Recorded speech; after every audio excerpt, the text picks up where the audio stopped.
behind the scenes at the What's Update Writer's Room pitch meeting. Oh, hey, Zan, did you get the apples for the meeting? Of course I got the apples. Did you let Rex know it's time to write the show? Of course I told Rex it's time to write the show. All right, well, let's go in.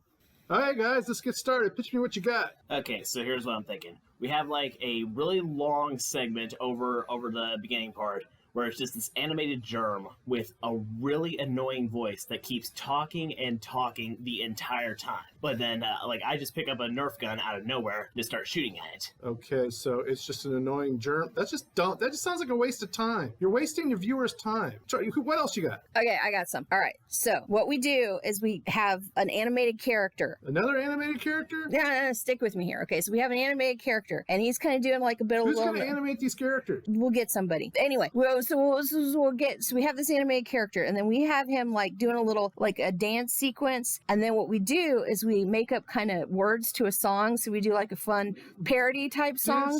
Dance sequence to what song? What are we talking about? No, surf music, like 60-year-old surf music. Yeah, but royalty free so that we don't get sued. Yeah, okay, but close enough. Yeah, okay. So then what we do is that we run the lyrics to this song we make up over pictures, like stock photo from the 60s of like beach scenes, while the animated character sings the song and you put the words on the screen. Are you going to play this really loud for the nursing home where these people know this music? I mean... All right, you know what? Just keep them apples coming. A late show doesn't write itself. Recorded in Round Rock, Texas, in front of a live teleconferenced audience, it's the What's Update with Xander Quation. Season 2.5, staying alive, baby. Woo! Yeah! Woo! Hey, welcome to the What's Update. I'm Xander Quation. Let's get started. Brexit is damaging the wallets and reputations of British chocolatiers. Due to the maddening amounts of paperwork, inconsistent import-export costs, and unreliable shipping, Britain's chocolate makers have lost 68% of their sales to the European mainland, which accounts for about 70% of their revenue. Due to Brexit, the Easter Bunny may be showing up in either Paris or Prague sometime around August. Using DNA technology, the military may soon be able to identify the remains of unidentified soldiers. The Department of Defense hopes that the technology, which has helped to solve cold case murders and catch serial killers, will enable them to finally properly lay those soldiers to rest. Although, I wonder if they'll have to change the name to the Tomb of the Unknown. Wait, Dave? After 3 years of research, a podcaster has invented a new shape of pasta called cascatelli. Inspired by the Italian word for waterfall, the new pasta shape is the brainchild of Dan Pashman of The Sporkful, and is designed to be easier to spear with a fork and to hold more sauce than other short pasta. Coincidentally, our head writer, Rex Kirby, after only 1 hour of research, seems to have invented a t-shirt that soaks up more sauce than other regular shirts. Tired of being stuck inside due to the pandemic, amateur adventurers are straining search and rescue resources. Intrepid would-be explorers have been relying on apps that connect to satellite-powered beacons that alert emergency dispatchers in the event of problems. The rescue teams, mostly formed of volunteers, are overloaded by unprepared outdoorsmen who somehow think that just because the indoors got more dangerous, the outdoors got safer. Due to overwhelming demand, your estimated rescue may be longer than 127 hours. Thank you for your patience. We apologize for the inconvenience. Now that his home state of New York has finally legalized recreational use, Senate Majority Leader Chuck Schumer is putting together new federal marijuana reform legislation, whether President Biden signs on or not. Schumer, along with Senators Cory Booker of New Jersey and Ron Wyden of Oregon, the cool kids, have said that Biden's reluctance won't keep the Senate from taking aggressive action to loosen federal restrictions. Although the level of aggression is entirely dependent on whether it's before or after 420, dude. A Connecticut couple is stuck with a warehouse full of mannequins, tables, Christmas trees, and sewing machines following last year's Brooks Brothers bankruptcy. Chip and Rosanna LeBont own the warehouse that Brooks Brothers rented to store the items, then just left them there when they filed for bankruptcy. It will cost an estimated $240,000 to clear the space.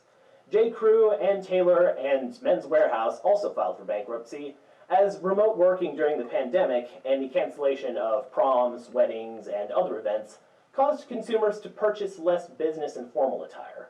Maybe suggest to the couple that the location could be repurposed into a thriving business for incel prom pictures. In Florida, citizens of Manatee County narrowly avoided a wastewater pond collapse that would have sent a 20-foot-high wave of toxic water flooding through their community over Easter weekend. The wastewater ponds are the size of city blocks and hold the leftovers of coal and phosphate mining, some of which is radioactive. To relieve the pressure, water from the pond was pumped into Tampa Bay, where the high pH levels in fertilizers may fuel an algae bloom called a red tide. Of course, most Floridians aren't that concerned. After all, due to the average age in the state, the majority of Floridians haven't seen a red tide in over 30 years. You know those messed up circumstances where you assess the situation and quickly decide you ain't about that? So do we, in our new segment called Nope! A New Mexico man, returning from getting groceries, found that a swarm of 15,000 honeybees had taken up residence in the back seat of his car.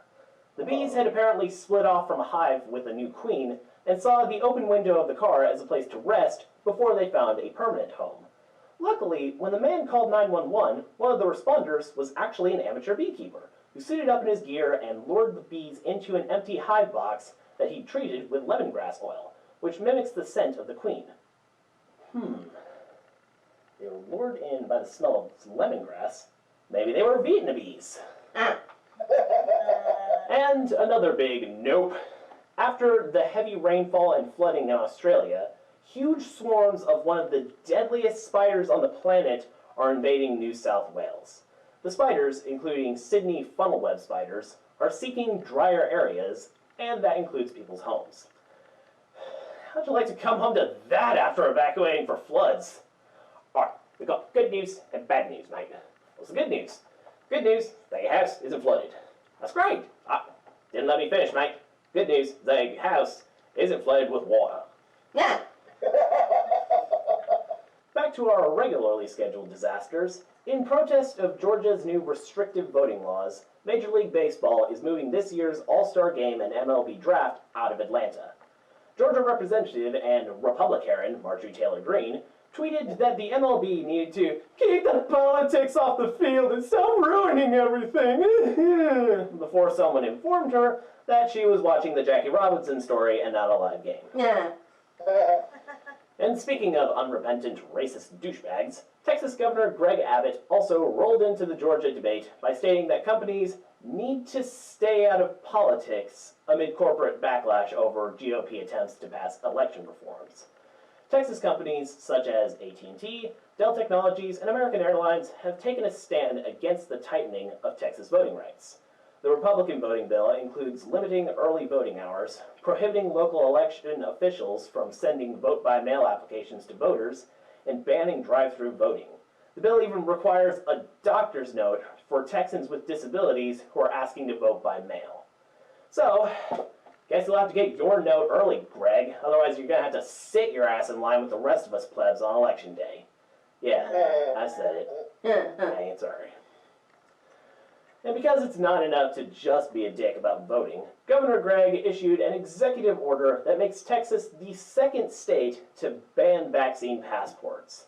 The order says, quote, "State agencies and political subdivisions shall not adopt or enforce any order, ordinance, policy, regulation, rule, or similar measure that requires an individual to provide as a condition or receiving any service or entering any place documentation requiring the individual's vaccination status for any COVID-19 vaccine administered under an emergency authorization."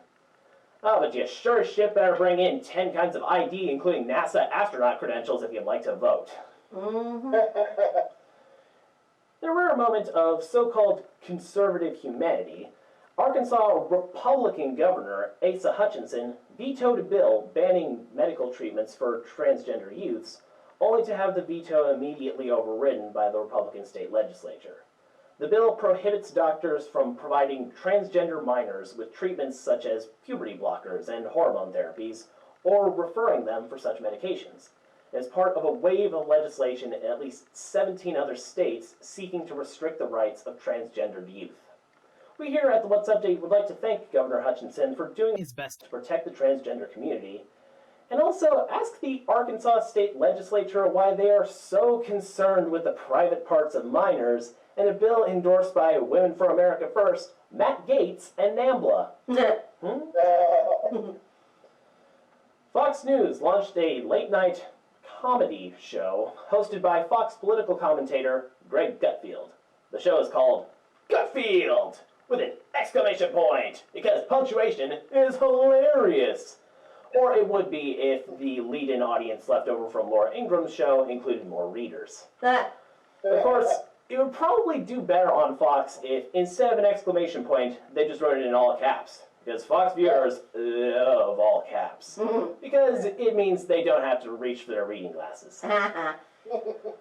Fox pitched the show as an alternative to other more left-leaning comedy shows, but it turns out that it's more of an alternative to actually being funny. Now, on the subject of someone that is actually funny, actor and subject of a full-length portrait in oil by Basil Hallward, Paul Rudd, recently turned 52 and seems to be aging in reverse. I don't really have a joke here, but I just want to say happy birthday to my future film dad. Maybe I can be in the next Marvel movie. I can see it now. Ant-Mander. Yeah. Woo!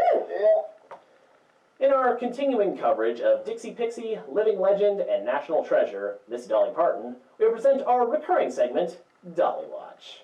Yay! In a unanimous decision, the Tennessee General Assembly recently adopted a resolution honoring Dolly Parton for her contributions to children's literacy.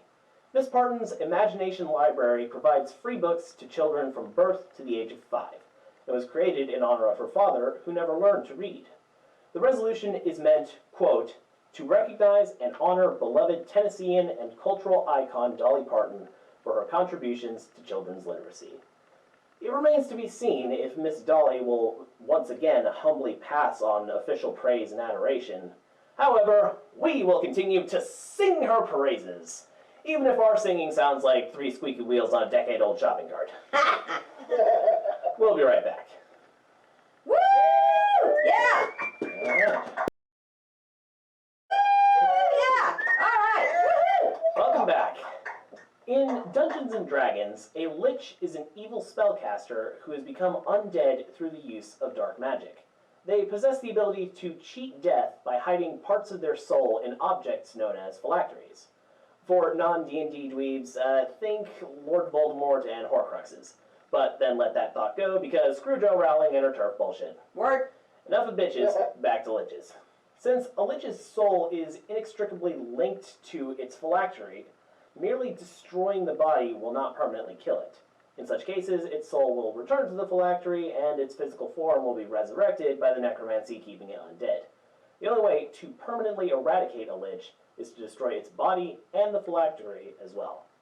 But Xander, liches are fantasy characters, I hear decompulsive dice buyers out there saying. Aren't any evil immortal beings in the real world? Oh, that is where you would be wrong. There are such sinister, soulless creatures in our world. Creatures so craven that they strip their victims of their dignity, health, and livelihood. Monsters so malevolent that they callously risk the very earth we tread upon for their own selfish objectives.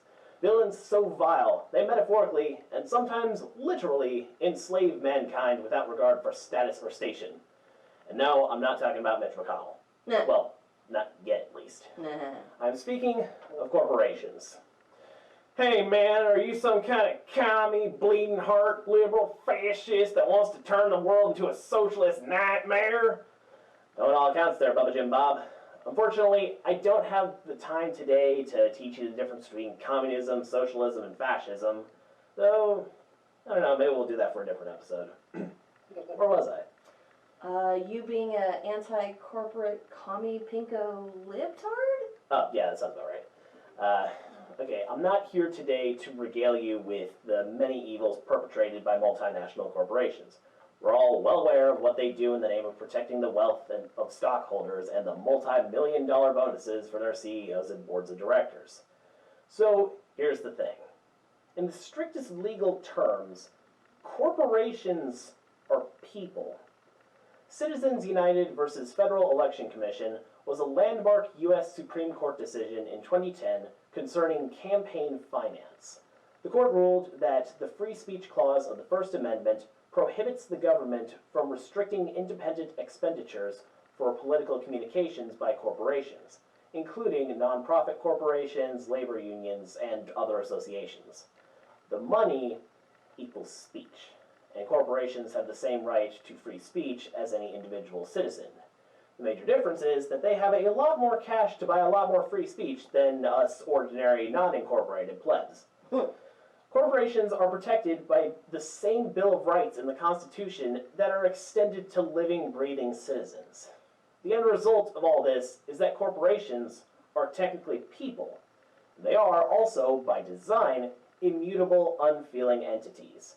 Unlike individual citizens, corporations cannot be put on trial for crimes. Like liches, corporations are effectively immortal. They benefit from all the protections afforded to actual human beings and suffer very few of the liabilities. The Citizens United decision remains controversial, and efforts to have the case overturned are a high priority for organizations seeking to remove corporate influence from government. And while we are speaking of soulless undead menaces, Senator Mitch McConnell said when the original decision was handed down, "For too long, some in this country have been deprived of full participation in the political process. With today's monumental decision, the Supreme Court took an important step in the direction of restoring the First Amendment rights of these groups by ruling that the Constitution protects their right to express themselves about political candidates and issues up until Election Day. By previously denying this right, the government was picking winners and losers. Our democracy depends on free speech, not just for some, but for all." Alright, hold your horses there, partner. Ein Minuten bitte. Un minuto por favor. You've got to be effing kidding me with this hypocritical bullshit, Mitch. Just this week, McConnell loudly and publicly rebuked executives of Major League Baseball, Coca-Cola, Delta, and other corporations for criticizing Republican-led efforts to impose Jim Crow-era restrictions on voting access in Georgia and other states, accusing them of bullying politicians. And in a room with air and recording devices, Mitch said, with no irony, "My warning, if you will, to corporate America is to stay out of politics. It's not what you're designed for. And don't be intimidated by the left into taking up causes that put you right in the middle of one of America's greatest political debates." So, you despicable old ghoul, does that mean corporations should also keep their free speech money to themselves? That was a vehement nope. When McConnell was asked to specify which activities executives should avoid, he responded, I'm not talking about political contributions. So, just to keep score, the Republican Party still expects their corporate johns to pay for special favors. They just want you to know to keep your high-powered executive mouth shut while giving politicians the same proverbial campaign finance reach around. Leave the money on the nightstand and don't let the door hit you in the ass on the way out. So let's circle back around to an important point. The monumental mendacity of right-wing politicians, pundits, and their puppets is staggering. I don't know if you watch our show. Actually, I know you don't watch our show because our view numbers are a bit crap. In any case, we've been tiptoeing around the larger subject of hypocrisy for the show's entire run. Honestly, go back and watch just to make certain. And be sure to like, share, and subscribe, and as always, it is what it is. Anywho, hypocrisy is hardly the exclusive jurisdiction of the right. Plenty of left-wing spokesmodels have perpetrated some mind-bogglingly ridiculous acts of false equivalence and whataboutisms. Nobody here is without blame, glass houses and all that. However, the psychotic bastards wing of the political, cultural, and religious right has latched onto the cancel culture catchphrase like a fat tick on a lazy dog. Now, unless you were someone's drunk uncle or racist auntie, you may not have known that Fox News has jumped onto the late-night bandwagon with Gutfield. The show's promotional slogan is literally, "Cancel culture just got canceled." While loudly proclaiming their disgust for cancel culture, they encourage their low-information acolytes to, you guessed it, cancel those people and companies that don't agree with them. While complaining about Major League Baseball, Coca-Cola, Delta Airlines, JP Morgan Chase, Viacom CBS, Citigroup, Cisco, UPS, and Merck using corporate might to boycott Georgia for their new draconian voting regulations, they call for a boycott of those same companies. Though, at a certain point, you gotta give mad props for the elephant-sized snarglies it takes for the schoolyard, "I'm rubber and you're glue" tactic. It is still no less than barefaced audacity. So, where does this leave us? Good question. In the simplest terms, corporations hold a great deal of power over the lives of ordinary people. Corporations own damn near everything, including our government and its representatives. Corporations are the indisputable rulers in a modern planetary feudal system.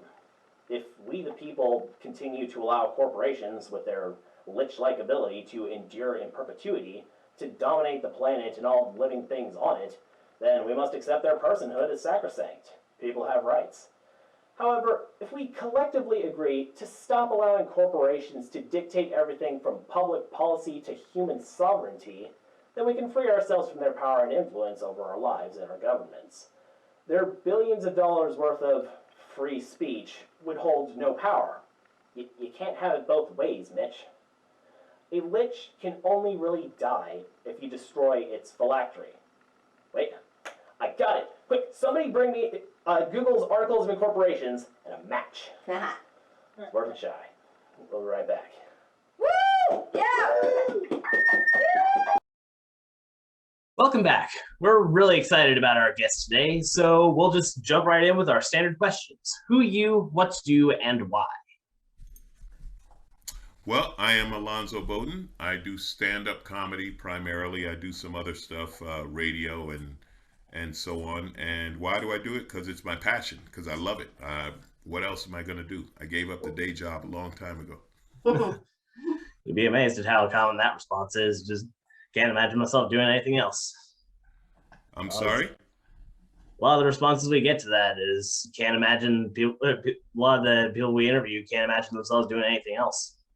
Well, I think when you do a creative or artistic or any passion like that for a living, you know, stand-up, music, acting, creating some other art, it is your passion. You do love it. So you can't think of doing anything else because it's not a job. It's just part of your being. Like stand-up is just part of who I am. I don't think of it as a job. My job was travel and dealing with all of the business side of it.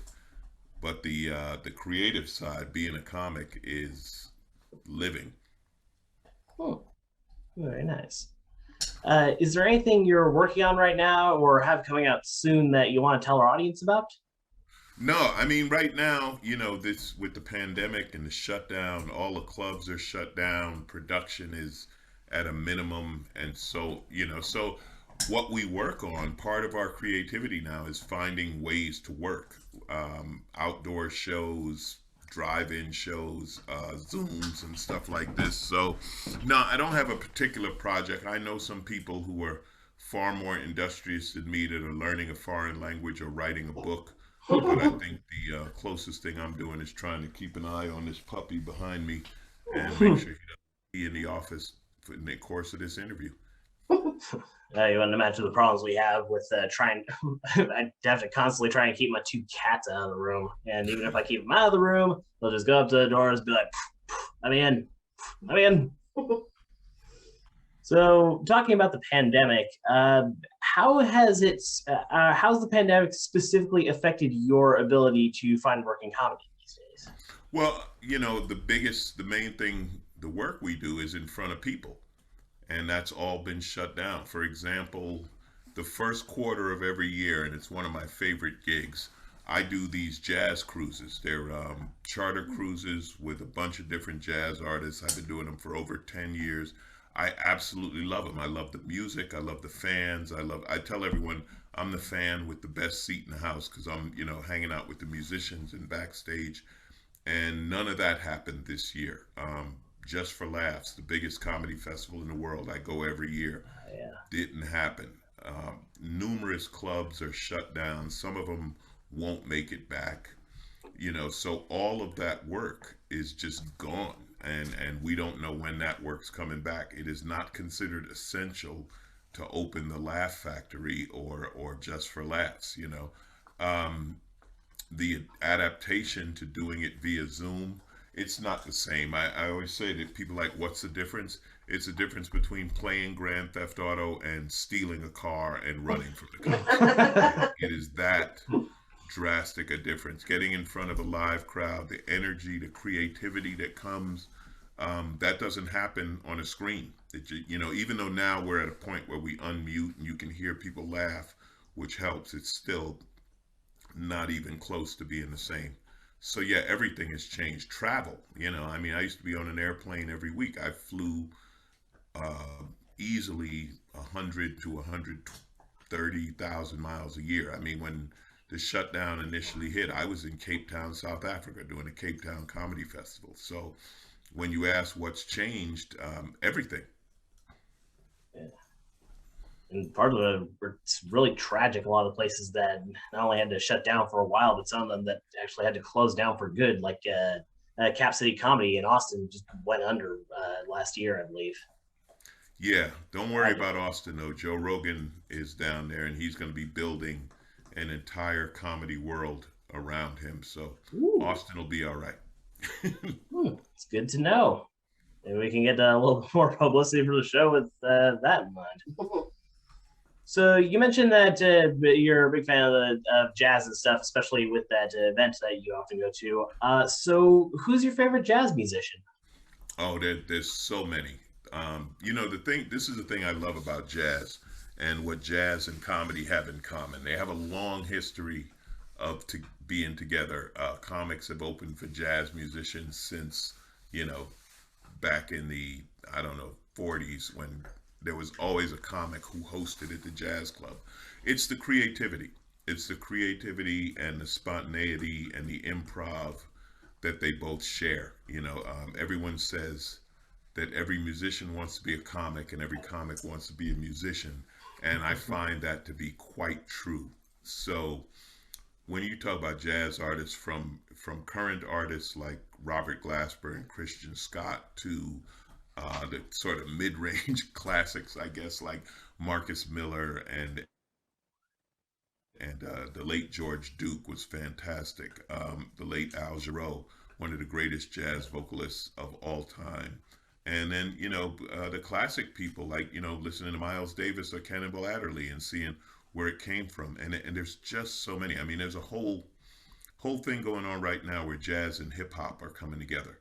And, Terrace Martin, who's a brilliant jazz keyboard player, does the music for Kendrick Lamar, So to say who's my favorite jazz artist is impossible. It's impossible. There's too many great ones in different genres making different music. And that's a big part of it, the creativity of it. Yeah. Between jazz and comedy, you got to really be able to improvise. Like in jazz, you'll occasionally get to the point where it's like, oh, you can just riff for a little bit. And then for comedy, well, you kind of have to survive on that because occasionally there's going to be some jackass in the audience and you got to be able to tell him off. Yeah, people think it's that, but it's not that. The hecklers in the audience they're like flies flying around your head. That's not the creativity. The creativity is something happening in the moment, something happening that day on the way to the show, or just having an idea and you start doing a joke. It may be a joke that I've been doing for 6 months, and then something clicks and I'm like, oh, tag it, add this to it, and then it grows to that. That's the creativity. making fun of people in the audience, it's an exercise in improv. It's something we do, but the ultimate creativity is something that leads to a bit you can use later that's sustainable. Or, and my favorite thing is when something is the funniest thing in the world at that moment, but it won't be funny again because you can't create that moment again. Those kind of things are just fantastic. I love when that happens. My manager doesn't. He wants something you can create over and over that he can sell. But being in the moment and being funny in that moment is a beautiful thing. Hecklers and stuff like that, part of the job, not as definitely they're like, I was helping you. It's like, no, you weren't. And it's just some guy or woman or whatever who's looking for attention that night. You shut them down and you move on. But that's it. Yeah, I've often found that that building on any joke that you have, or you figure out something in the moment that is the funniest thing in the world in that moment. I often find myself in that situation where I'm just joking back and forth with my parents, like, especially when it comes to writing for the show. We'll just be like, this. Then invariably, my dad will have some sort of alley-oop for something, and then boom, and it's gotta be in there. Some days I can't tell if it's inspirational or irritating. Yeah, and that's the line, right? And that's a great line to be on. I got to open for George Carlin once, which was great. One of my comedy heroes, and he said the thing to do is take them across the line and then make them glad they came. So we do push it, and that line between irritating and inspirational, you're on that line all the time. Hopefully you're on that line all the time. Comedy, comics go back. I have tattoos of jesters because the jester was the only one who could make fun of the king. Now you want to talk about being on a line? You had to either be funny or you chopped your head off. What a line, So, yeah, that's speaking truth to power. That's speaking truth to power. That's part of our job.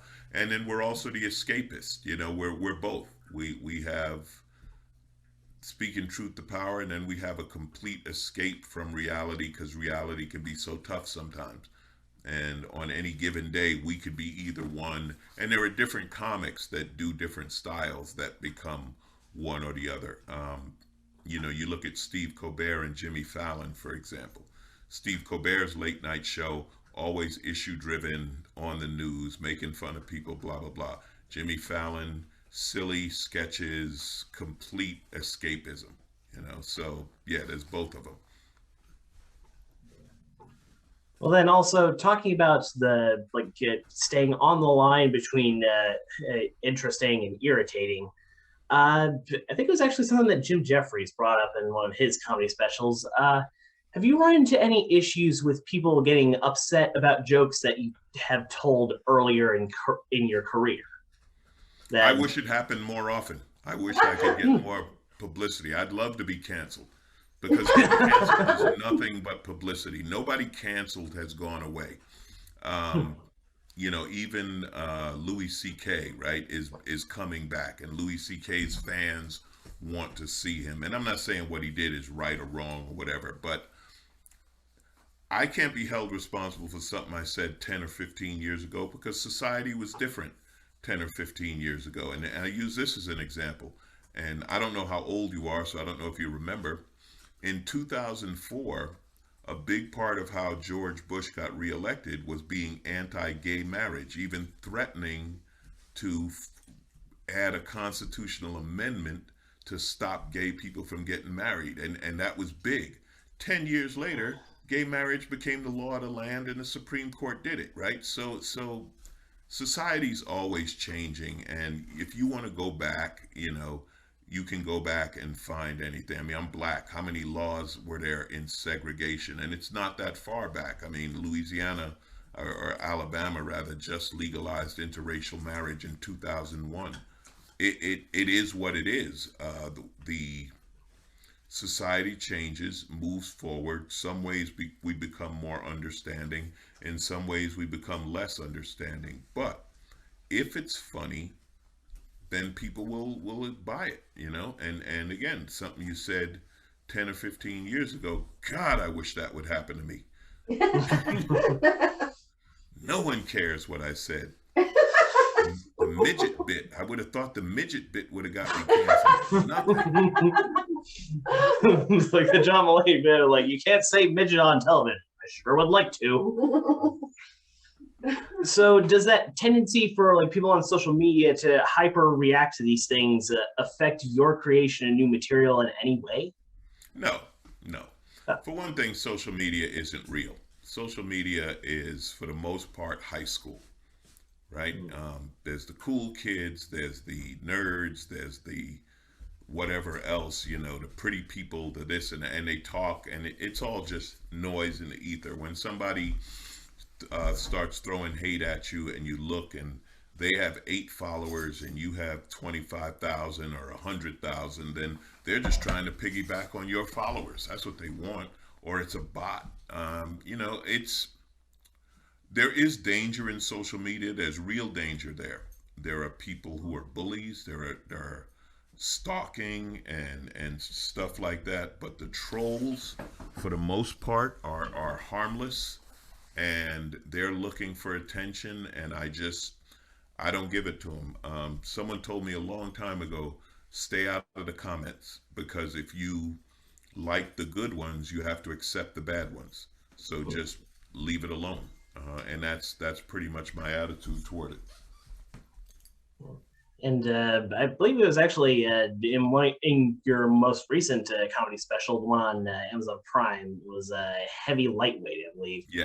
Where you had talked about how like the people thinking they have any sort of authority or like expertise simply because of a number of followers is ridiculous. Well, we're dealing with that in the pandemic, right? So we had Dr. Fauci, who's only spent his entire life studying infectious disease, and some guy who has, you know, 1 million followers saying, nah, you don't need a mask. And people listen to that person. You know, politicians, listen, if you're dealing with a disease, I'm going to go ahead and listen to scientists rather than politicians. But look how much people listen to the politicians, not just Trump, but a bunch of others, you know, and why? Listen, Kim Kardashian is an expert on gaining followers and fashion. I don't need Kim Kardashian's legal advice. You know, I don't need a history lesson from Kanye West. Read a book, read something more than 140 characters. Well, I'm sure if you had tried to get some sort of historical analysis from either of those people, it would simply make for something even funnier than a comedy special. It'd be like, really? Yeah. So, going back to the topic of, are there any types of jokes that, regardless of any backlash you may get both online or anywhere else, are there any types of jokes you just won't tell? Like, I don't attack people. I don't make it personal. That's something I won't do. Other than that, it would depend on the situation and who's involved in what. There isn't a hard and fast rule. Any topic can be funny under certain circumstances. You know, Daniel Tosh they dragged him over this rape joke he said. But I was at the factory that night. In that moment, it was funny. Shutting up this obnoxious person, you know, blah, blah, blah. It was funny. Does that mean Daniel Tosh endorses rape? No. And that's the ridiculousness of it. You know what I mean? He's a comic, and in the moment he said something, like I said, that was funny in the moment. Was it a hard hit? Yeah. And she deserved a hard hit in that moment.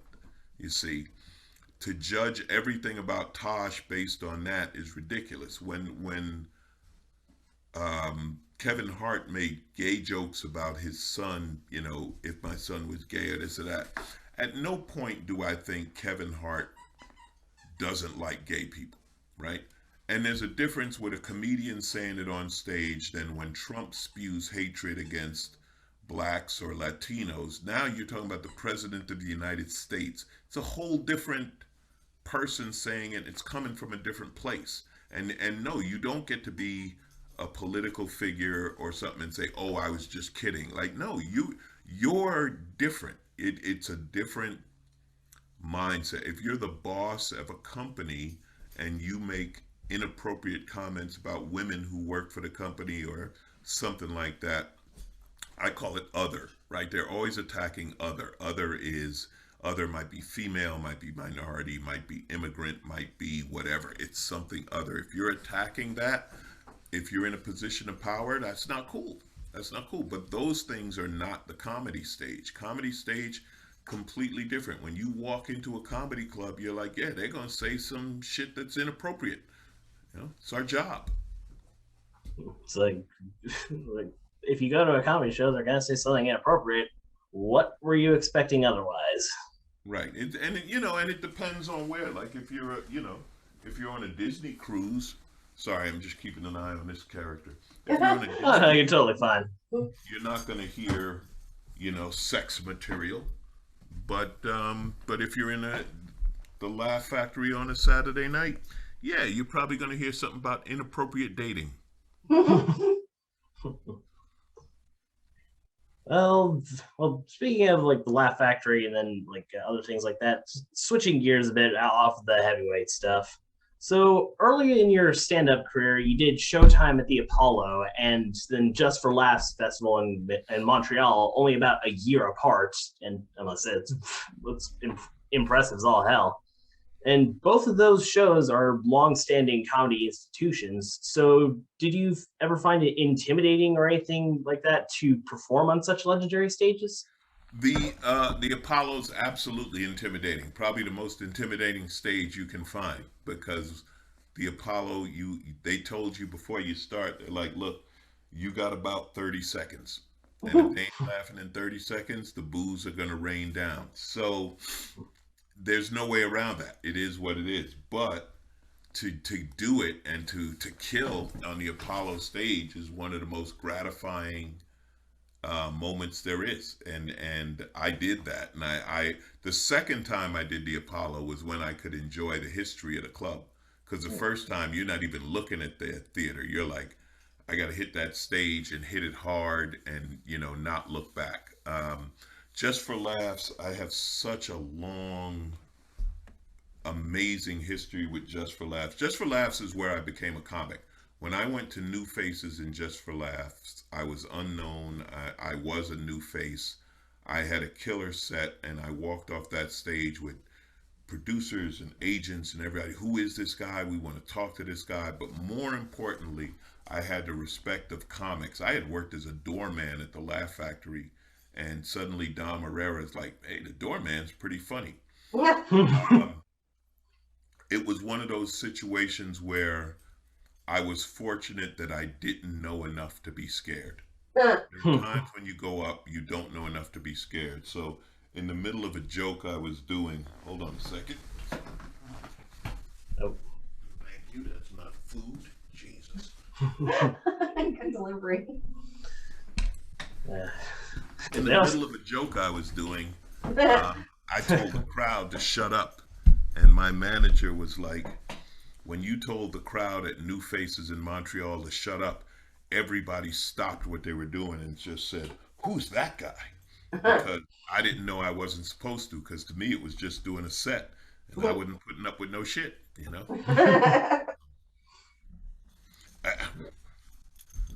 We need to keep that in mind for future shows once we get a truly live audience back rather than over Zoom. But back to the Apollo for just another second. I gotta know, it's super haunted, right? It's gotta be haunted, right? I don't know about haunted. If it's haunted by the greats. I will tell you the best story I heard when I was at the Apollo. Do you know who Ella Fitzgerald is? Yes. Ella Fitzgerald went to the Apollo and got booed off the stage. And she said, maybe next week I'll try singing. She was a dancer. The singing worked out for Ella Fitzgerald. Yeah, the Apollo has such a history with that. You know, it's I don't know. I don't even know how to explain it other than it was just great to be a part of that and to be there. And what a history. So the lesson there is go with your strengths and also like hook the audience if you're going to the Apollo. Yeah, you might not even know what your strengths are, but they'll let you know. So on going to your career as a whole, when did you know for certain that you just wanted to be a comedian? First time on stage, never had any doubt. Never had any doubt. I loved it. Something clicked, and I was like, I don't know what it's going to take or how it's going to go, but this is what I'm going to do. And then you start your journey.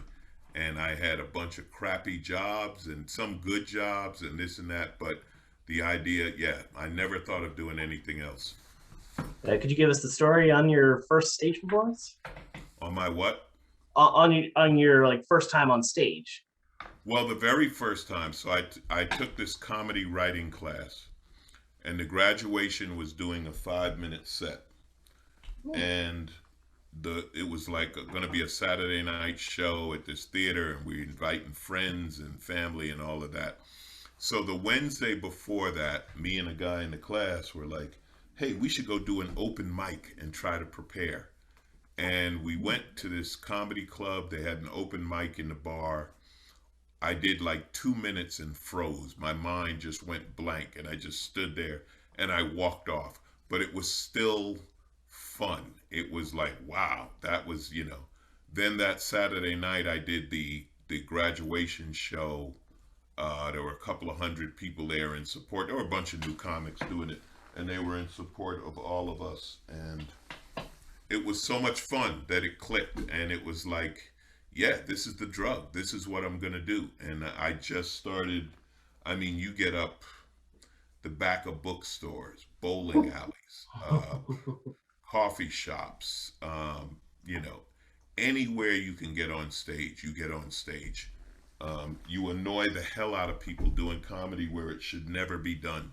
You know, you go to a sports bar on a Tuesday night and they shut off the TVs and everybody, what's this? And then you do your comedy and they hate you, but you're still doing it, you know. Yeah, it was, what a time. I loved it. I loved it.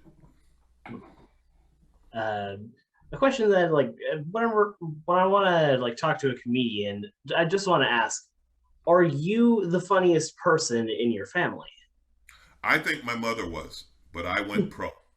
Yeah, that's my opinion. My mother was hilarious, and she could always make me laugh, and everyone who met my mother was like, oh, that's where you get it from. So but yeah, the difference between a comic and funny people, and I don't know whose quote this was. It was a quote from a famous comic. A funny person can make his friends laugh, but a comic can make 100 strangers laugh on cue. And that's the difference. You have to be able to turn it on and be repetitive, and just, we see things in a different way, you know. Right now, Dave Chappelle, to me, I've always thought he was great. And I used to say that George Carlin was the greatest social commentary comic ever. I now give that title to Chappelle. I think Dave has taken over as the GOAT. And he sees the world in a unique way. He's fearless in talking about it. He doesn't care who he upsets. Hollywood can't control him with money or fame or any of that. He doesn't care, and he has it. You know, it's funny when people talk about Dave Chappelle turned down millions. Well, he had millions at the time. It wasn't like, you know, he was working at you know, I don't know, some office and turned down millions. No, he was already doing pretty good, but still, what he did in honor of himself was a big deal.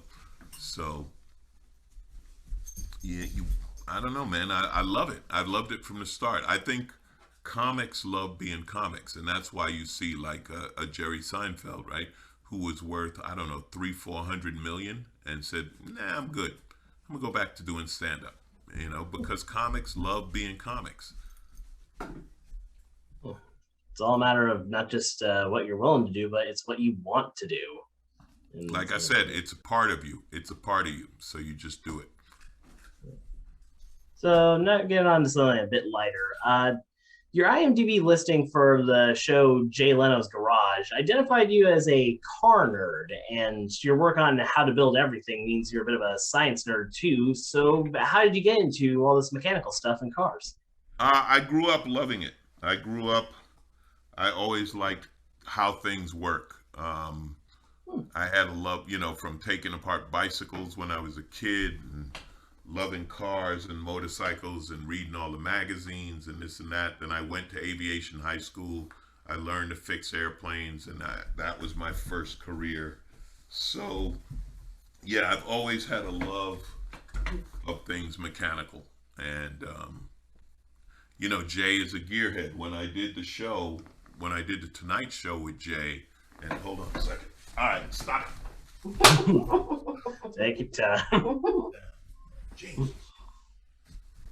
We're experiencing technical difficulties here. When I first did the Tonight Show with Jay, and we started talking, hold on a minute, I got to put you on hold.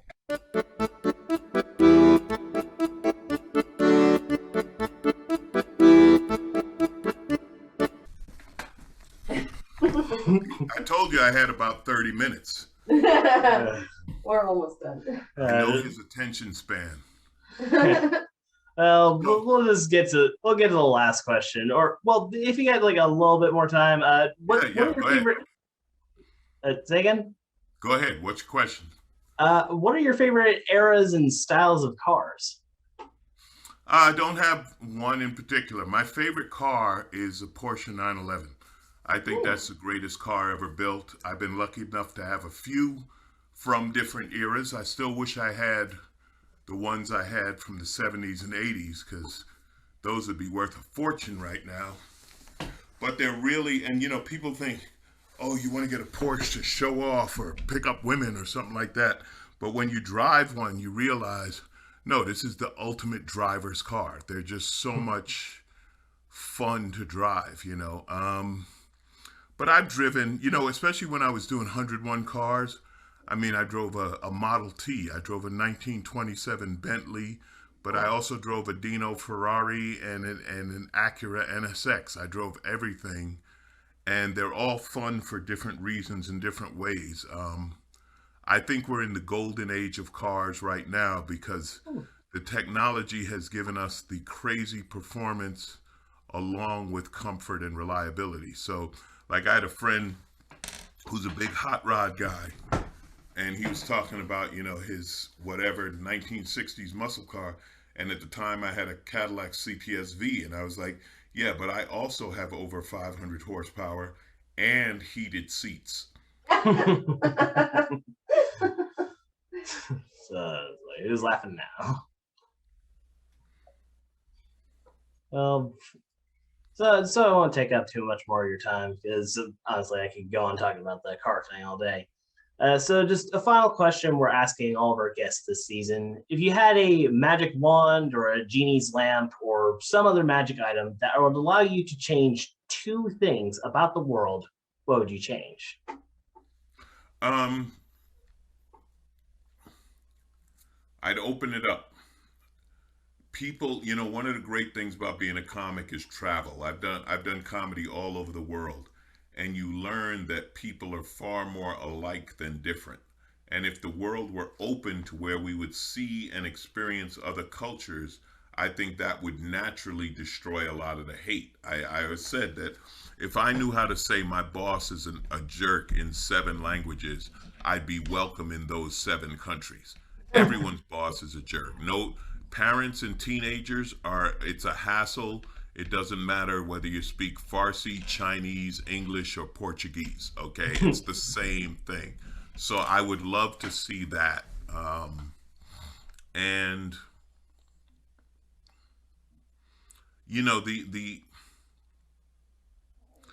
distribute the wealth. And when I say that, I mean the opportunity. The people at the top have so much opportunity and keep it to themselves. And you see, like Jay-Z is a perfect example, right? Look at what a businessman Jay-Z is. Now, had he not had the talent to get into the rap game and the opportunity, he was the same businessman when he was on the corner selling drugs. But he never would have got the opportunity. He never, you know, pay for college and improve our entire society because we have smarter people and people have an opportunity to do things. There are people who have talents and intelligence that will never get to use it and never get that opportunity because the top is so closed. So somehow we have to figure out how to open it. We've been fighting for that forever. We've been fighting it forever between segregation and women's rights and so on. But the stupid part of it is wasting all of this talent. And it all comes from fear. You know, others having more doesn't mean I have less. The whole boat rises. So I would love to see that. Let's put as much money into education as we do into incarceration and watch what happens. It's not a matter of making your line longer by making someone else's shorter. It's about making sure that everybody has the possibility to get to a longer line. Yeah, that would be good. Well, if we didn't have the cameras on right now, is there anything selfish that you'd wish for yourself? The only thing, bigger audiences.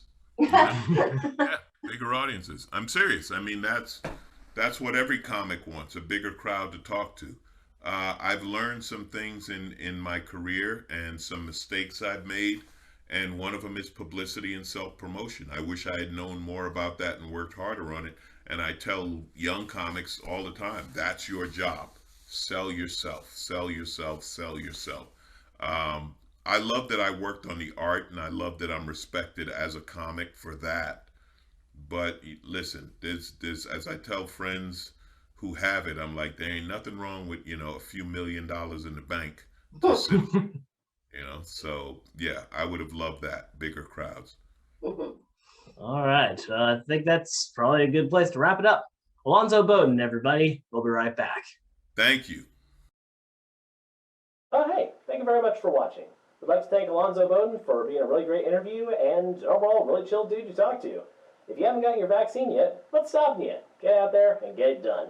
Be sure to like, share, and subscribe. As always, it is what it is.